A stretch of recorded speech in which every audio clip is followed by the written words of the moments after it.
Ceci est un livre audio autogénéré par Google. Les reliques de la Passion du Christ, histoire et spiritualité.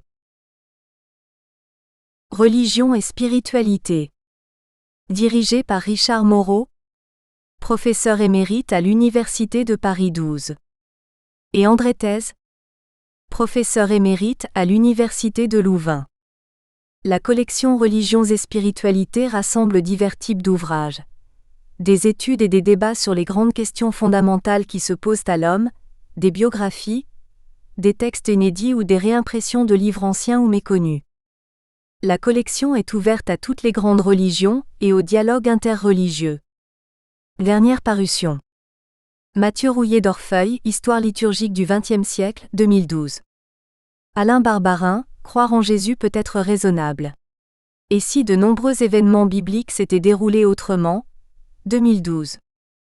Jean Froidure, De Jésus à Constantin. Comment le christianisme est devenu une religion, 2012. Odile Bebinlangrognet, De Savoie-en-Comté. Saint-Pierre de Tarentaise, 2012. Philippe Bessia, Le Rosaire. Une grande prière de la spiritualité catholique, 2011. Bernard Félix, Rencontre avec Jésus, 2011. André Thèse, Regard sur la foi à l'écoute de la science, 2011. Francis Lapierre, Saint Paul et les Évangiles, 2011. Maurice Verfailly, L'identité religieuse au sein de l'Adventisme, 1850 à 2006, 2011. Philippe Bessia, Les traditions concernant les personnages de la Bible dans les martyrologes latins, 2011. Dr Francis Weil, Dictionnaire alphabétique des psaumes, 2011. Céline Couchourongung, Les témoins de Jéhovah en France. Sociologie d'une controverse, 2011. Pierre Audebert, Théologie lucanienne. Quelques aperçus, 2010. Philippe Bessia. Les reliques de la Passion du Christ. Histoire et spiritualité. L'Harmattan. Copyright L'Harmattan 2012. 5 à 7 rue de l'École Polytechnique, 75 005 Paris. http://www.librairieharmattan.com. Diffusion.harmattan@wanadoo.fr. harmattan@wanadoo.fr. ISBN 978 2 296 99 138 5. EAN 9 782 296 991 385. Introduction. Les récits des évangiles rapportent longuement la passion de Jésus, ainsi que ses apparitions aux disciples après sa résurrection d'entre les morts. Ils mentionnent les instruments qui ont servi à son supplice, à sa mort et à son ensevelissement: la colonne de la flagellation, la couronne d'épines, la croix, les clous, le titulus crucis, c'est-à-dire la pancarte rédigée par Pilate indiquant le motif de sa condamnation, la lance avec laquelle le soldat a transpercé son côté, le linceul dans lequel il a été enseveli. On les appelle les grandes reliques de la Passion 1. Il faudra attendre plusieurs siècles pour que l'on reparle des instruments de la Passion dans l'ancienne littérature chrétienne. Il sera question de la découverte de la croix, des clous et du titulus à Jérusalem dans le contexte de l'édification des basiliques du Martyrium et de l'Anastasis sur le Golgotha et autour du tombeau du Christ par l'empereur Constantin. D'autres reliques de la Passion seront mentionnées plus tard. Elles seront partagées entre Jérusalem, Rome et Constantinople. La capitale de l'Empire d'Orient gardera jusqu'à sa chute en 1204 de nombreux souvenirs des souffrances du Seigneur. Beaucoup de princes la jalouseront. Dès l'époque de la paix de l'Église 313, les reliques du Christ et celles des martyrs acquièrent des fonctions non seulement dans la vie spirituelle mais aussi dans la vie sociale et politique. Elles passent pour opérer des miracles bénéfiques à la communauté en écartant les calamités, en favorisant la paix et en suscitant la prospérité matérielle. D'où leur importance aux yeux des princes chrétiens d'eux. Quelques reliques de la Passion seront reçues en Gaule à l'époque mérovingienne et carolingienne. La couronne d'épines, des clous, un morceau du bois de la croix seront remis par l'empereur de Constantinople au roi Saint-Louis, en échange d'une importante aide financière. Certains souvenirs de la mort du Christ seront détruits lors de la Révolution française, dans les années 1791 à 1793. La découverte des reliques de la Passion est entourée d'une certaine obscurité. On n'en connaît pas les circonstances avec certitude. Divers diocèses et communautés religieuses vont vouloir en avoir. Il leur en sera cédé des parcelles, mais on fera aussi des reliques par contact. On fera toucher le clou de la croix à un clou ordinaire. Ou bien, on rajoutera un peu de limaille du premier lorsqu'on confectionnera le second que l'on considérera désormais comme relique. On a dû faire de même avec des épines ayant touché celle dont Jésus a été couronné. On va également représenter les reliques de la Passion. À Cadouin, dans le sud du Périgord, on a vénéré durant 800 ans un suaire. On pensait que c'était celui où le corps de Jésus avait reposé. En 1934, l'évêque fait déchiffrer les inscriptions qui y sont brodées. Elles chantent la gloire d'un émir du XIe siècle. Ce linge a dû être rapporté des croisades. Il a sûrement servi de linge liturgique pour représenter le linceul pendant les fêtes de Pâques, et a été considéré comme tel. Il en est allé de même à Besançon, où l'on a vénéré jusqu'à la Révolution un saint-suaire portant l'effigie du crucifié. Son authenticité faisait déjà l'objet de vifs débats au XVIIIe siècle. Aussi est-ce sans regret qu'il sera détruit en 1794. On considérait que c'était un faux. Ces pratiques, qui nous étonnent aujourd'hui, permettaient, en l'absence de reliques de la Passion, de contempler le mystère du Christ mort et ressuscité. Car les reliques de la Passion ne doivent pas être considérées en elles-mêmes. Elles doivent orienter notre cœur, notre esprit et notre existence vers le Seigneur mort sur la croix et ressuscité pour notre vie. C'est le but de cet article. Il présentera l'histoire des grandes reliques de la Passion, considérées et vénérées comme telles par l'Église. Nous approfondirons les aspects du mystère rédempteur qu'elle suggère pour que notre vie en soit transformée. Nous reprenons dans cette étude un article que nous avons publié et que nous avons augmenté. On pourra aussi se référer au livre de Charles Rohault de Fleury, Mémoire sur les instruments de la Passion de notre Seigneur Jésus-Christ, Librairie liturgique catholique Elle le sort, Paris, 1870 et à celui de Daniel Raffard de Brienne, Dictionnaire des reliques de la Passion, édition de Paris Versailles, 2006. 2. Sur cette question, on pourra lire avec fruit l'ouvrage d'Edina Bozoky, La politique des reliques de Constantin à Saint-Louis, Beauchesne, Paris 2006. 1. La colonne de la flagellation. Pilate, voulant contenter la foule, relâche Barabbas. Et après avoir fait flageller Jésus, il le livre pour être crucifié. Mac 15:15. 1.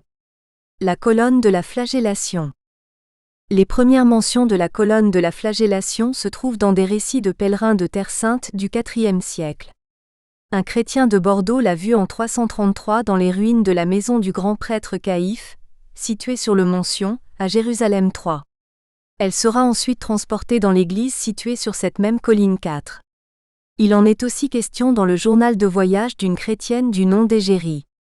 Décrivant les célébrations pascales à Jérusalem dans les années 380, elle note que le vendredi saint, avant le lever du soleil, tous s'en vont avec ferveur prier à Sion devant la colonne contre laquelle le Seigneur fut flagellé 5. En 385, Paula, membre de l'une des plus anciennes familles patriciennes de Rome et fille spirituelle de Saint Jérôme. V 340 à 420, parcourt les lieux saints. Elle monte sur la colline de Sion. Là, on montre soutenant le portique de l'église, la colonne imprégnée par le sang du Seigneur, à laquelle on dit qu'il a été attaché pour être flagellé 6. L'évêque de Jérusalem, Saint Cyril, 313 à 386, présente à la même époque le mystère de la flagellation à ceux qui vont être baptisés. Le Christ à la colonne les invite à tenir bon lors des persécutions. Ce qui est arrivé au Fils de Dieu est incroyable. Afin que ceux qui sont sauvés ne le récusent pas, le Saint-Esprit l'a prédit dans l'Écriture. Il a dit au sujet du Christ : « J'ai tendu mon dos à ceux qui me frappaient. 7. Pilate, en effet, l'a livré pour être flagellé et pour être crucifié. J'ai tendu les joues à ceux qui m'arrachaient la barbe, je n'ai pas soustrait ma face aux outrages et aux crachats. 8. C'est un peu comme s'il disait : pensant à ceux qui seront maltraités, j'ai présenté résolument mon visage à ceux qui me frappaient. Comment puis-je encourager mes disciples à accepter la mort pour la vérité, si je crains de subir ce supplice ? Moi qui ai dit, qui aime sa vie la perdra, comment puis-je enseigner cela si aimant ma vie je ne fais pas ce que je prescris? Puisqu'il est Dieu, le Christ a voulu le premier souffrir cela de la part des hommes afin que nous, les hommes, nous ne rougissions pas de souffrir les mêmes supplices de la part des hommes à cause de lui. 9. Pour le poète espagnol Prudence, 348 à 410, qui écrit dans les années 404, la vue de la colonne de la flagellation invite les chrétiens à vivre purs de tout vice. 10. Pour saint Paulin de Nol, 355 à 431, elle rappelle avec d'autres souvenirs du Christ la venue de Dieu parmi les hommes. Considère quelle grande grâce c'est de voir les souvenirs qui rendent témoignage à la vérité divine. La colonne où le Christ a été attaché, les épines dont il a été couronné, le bois où il a été suspendu, le tombeau où il a été enseveli, l'endroit où il est ressuscité rappellent sa présence divine. Ces choses inanimées témoignent de la vérité ancienne. 11. La colonne est placée par la suite à l'intérieur de la basilique du Mont-Sion. C'est ce dont témoignent divers pèlerins qui l'y ont vu entre 530 et 560. 3 d'entre eux rapportent que cette colonne porte imprimée, comme dans de la cire, la trace des membres du Christ. 12. Saint Bède le Vénérable, 673 à 735, lui, note dans son commentaire sur l'évangile de Luc que sur la colonne de l'église du Mont-Sion on peut voir des traces de sang laissées par le Sauveur. 13. Bède n'est jamais sorti de son petit pays. Il reprend sûrement le témoignage de Paula qu'il peut lire sous la plume de saint Jérôme. Les malades qui touchent la colonne sont guéris. 14. Saint Grégoire de Tours, v 538 à 594, très à l'affût de ce que racontent les pèlerins revenus de Terre Sainte, écrit au VIe siècle, que beaucoup font des courroies en tissu dont ils entourent la colonne.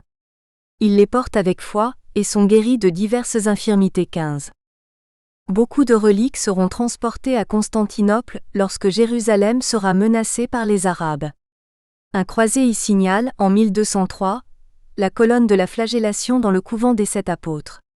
En 1223, lors de la 5e croisade, elle est rapportée à Rome par le cardinal Jean Colonna, sous le pontificat d'Honorius III et placée dans l'église Sainte-Praxède où on peut toujours la voir. Il est probable que ce soit celle de la basilique du Mont-Sion. C'est une espèce de borne de 0,45 mètres de diamètre et de 0,70 mètres de hauteur au sommet de laquelle est scellé un anneau de fer. Elle est en marbre noir avec des veines blanches. On a laissé à Jérusalem la partie inférieure qui sert à la fixer au sol. 2. L'office liturgique de la Sainte Colonne. Avant le Concile Vatican II, le mardi après la quinquagésime, certaines communautés célébraient la sacrée colonne de la flagellation de notre Seigneur Jésus-Christ. On trouve les textes de l'office et de la messe dans le Supplementum pro Alicibus Locis du Breviarium Romanum et du Missale Romanum jusqu'en 1961. Ils en disparaissent ensuite parce que seules quelques communautés les célèbrent.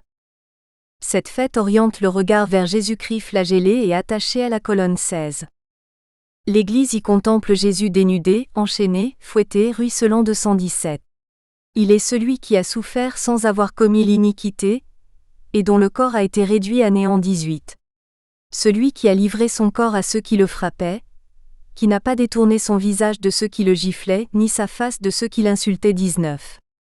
Il a attendu que quelqu'un compatisse à ses souffrances, et il n'a point trouvé de consolateur. 20. Les pécheurs ont labouré son dos. Ils en ont voulu à sa vie.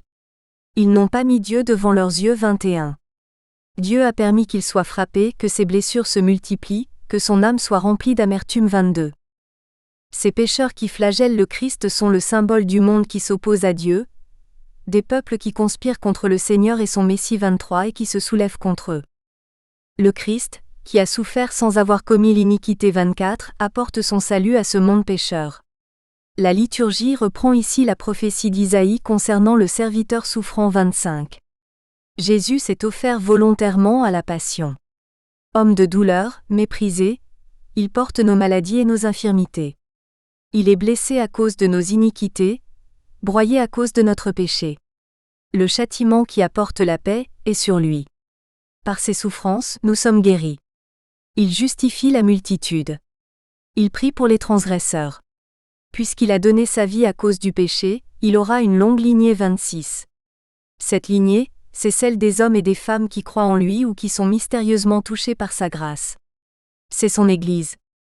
Comme le sang d'Abel, la colonne de la flagellation imprégnée de celui du Christ crie vers le ciel. Le sang d'Abel demandait la vengeance de Dieu. La colonne de la flagellation, elle, demande la paix de Dieu. L'agneau innocent intercède pour que le Père pardonne aux pécheurs. Son sang lave nos fautes 27. La force des démons est maintenant brisée et nos liens défaits 28. Le sang du Christ répandu sur la colonne évoque la pourpre des empereurs. Elle évoque la victoire du grand roi sur le péché et sur la mort. La royauté du Christ est annoncée par une antienne tirée du livre d'Isaïe. Quel est celui-ci qui vient d'Édom, de Bosra avec les vêtements teints de pourpre 29. Aussi, la liturgie salue-t-elle de manière lyrique les blessures du Christ. Signe de son amour immense, elles dépassent en beauté par leur rayonnement la splendeur des étoiles, par leur fragrance le parfum des roses, par leur prix les pierres précieuses de l'Inde, par leur douceur la saveur du miel trempe. L'Église désire récolter les fruits obtenus par les souffrances du Christ.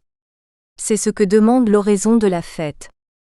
Dieu qui a voulu prendre une chair fragile et être lié à la colonne et flagellé pour notre salut, accorde à tous ceux qui célèbrent solennellement cette colonne, de mériter d'obtenir les fruits de ton sang précieux 31. Cette participation aux fruits de la passion doit conduire au salut. C'est ce que souligne la postcommunion. Jette un regard sur nous de ta demeure sainte, Seigneur, et donne-nous de trouver grâce devant toi au jour du jugement. Fais que ceux qui ont été nourris du corps et du sang précieux de ton Fils unique méritent d'être accueillis, par les mérites de sa passion, dans l'éternelle demeure des justes 32. Les grâces particulières sont demandées. Que ceux qui se sont souillés par le péché soient lavés par ce bain salutaire qu'est le sang du Christ, qu'ils cessent d'accueillir les vaines joies et les vains plaisirs 33. Que la méditation du mystère de la flagellation donne de servir Dieu avec un corps chaste et de lui plaire par un cœur pur 34. Que le Christ nous délivre de tout lien et nous donne de porter notre croix d'un cœur courageux 35. Que le sang du Christ qui nous a obtenu la paix nous fasse jouir aussi de la récompense éternelle 36. 3. La patience, la douceur et l'humilité du Sauveur dans sa passion. Le mystère de la flagellation, évoqué par la colonne, nous donne de contempler Jésus dans sa passion. Il nous montre la patience du Sauveur. Écoutons Saint Bernard 1090 à 1153. Il paraît comme un agneau qu'on mène à la boucherie, ou qui se trouve entre les mains du tondeur et n'ouvre point la bouche. En effet, tandis qu'on le charge de coups, non seulement il ne fait pas entendre de menaces, mais même il n'ouvre la bouche que pour articuler ces paroles. Père, pardonne-leur, ils ne savent pas ce qu'ils font 37, 38. Pour sa patience, elle est unique car pendant que les pécheurs frappent sur lui comme des forgerons frappent sur l'enclume, il est comme l'agneau qu'on conduit à la boucherie et semblable à la brebis entre les mains des tondeurs. Il n'ouvre même pas la bouche. Il ne laisse pas échapper une plainte contre son Père qu'il a envoyé sur terre, pas un mot amer contre le genre humain dont il va dans son innocence acquitter les dettes, pas un reproche à l'adresse de ce peuple qui est son peuple, et qui le paye de tous ses bienfaits par de si grands supplices 39. Le Saint Docteur nous fait contempler aussi la douceur du Christ. Mais si vous jetez les yeux sur la manière dont il souffre sa passion, ce n'est pas seulement doux. Nous espérons que vous avez apprécié cet aperçu. Pour continuer à écouter ce livre audio sur Google Play Livres, utilisez le lien dans la description de la vidéo.